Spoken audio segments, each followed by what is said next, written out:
మేము ఆధారాలు లేకుండా మాట్లాడటం లేదు. విమలమ్మ గారు మా మేనత్తే.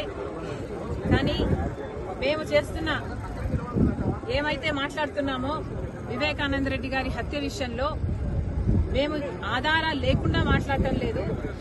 ఏమైతే సిబిఐ చెప్తుందో అవే ఆధారాలు ఉన్నాయి అని మేము మాత్రమే ఎత్తి చూపుతున్నాము.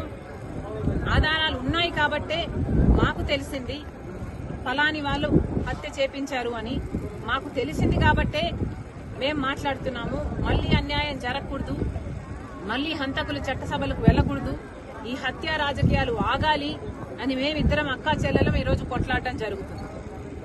విమలమ్మ గారి కొడుకుకి జగన్మోహన్ రెడ్డి గారు వర్క్స్ ఇవ్వడం జరిగింది.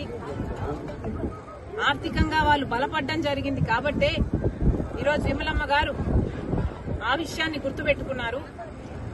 కానీ చనిపోయింది సొంత అన్నని వివేకానంద రెడ్డి గారు తనకు ఎంత చేశారో అన్న విషయము విమలమ్మ గారు మర్చిపోయినట్టున్నారు.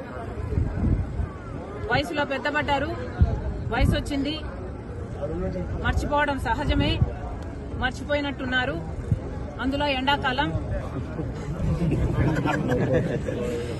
కాబట్టి ఇలాంటి మాటలు మాట్లాడుతున్నారు. Please ignore it. Thank you. 4 రోజులు కాదు 5 రోజులు అయింది ఈ కడప పార్లమెంటులో నేను అభ్యర్థిగా ఉన్నాను అని నేను క్యాంపెయిన్ చేయబట్టి కేవలం 4-5 రోజులు అయింది అంతే.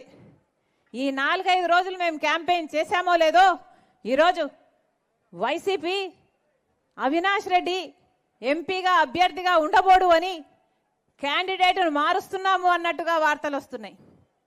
కేవలం 4-5 రోజులు అయింది మేము క్యాంపెయిన్ చేయబట్టి. ఇప్పటికే అవినాష్ రెడ్డిని మార్చాలి అన్న ఆలోచనలో వైసీపీ జగన్మోహన్ రెడ్డి గారు ఉన్నారు అంటే ఒకటే అడుగుతున్నాం, అంటే అవినాష్ రెడ్డి హత్య చేశాడు అని మీరు ఒప్పుకుంటున్నట్టా?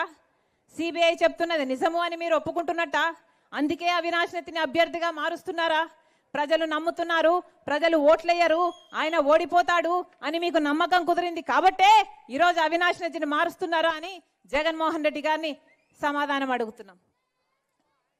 క్యాండిడేట్ ఎవరైనా, క్యాండిడేట్ అవినాష్ రెడ్డి అయినా వైసీపీ క్యాండిడేట్ ఇంకా ఎవరైనా కూడా జగన్మోహన్ రెడ్డి గారు సమాధానం చెప్పాలి. ఎందుకని హత్య రాజకీయాలను ప్రోత్సహిస్తున్నారు? జగన్మోహన్ రెడ్డి గారు సమాధానం చెప్పాలి. వివేకానంద రెడ్డి గారు ఏడు గొడ్డలి పోట్లకు బలైపోతే ఎందుకని సాక్షి టీవీలో హార్ట్ అటాక్ గా చిత్రీకరించారో జగన్మోహన్ రెడ్డి గారు సమాధానం చెప్పాలి.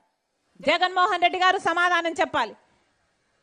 వివేకానంద రెడ్డి గారు చనిపోయినప్పుడు సిబిఐ ఎంక్వైరీ కోరిన జగన్మోహన్ రెడ్డి గారు ఆ తర్వాత ముఖ్యమంత్రి అయిన తర్వాత నేను సిబిఐ ఎంక్వైరీ కోరితే బీజేపీకి పోతాడు అవినాష్ రెడ్డి అని ఎందుకు సిబిఐ ఎంక్వైరీ వద్దన్నారో జనాలకు సమాధానం చెప్పాలి జగన్మోహన్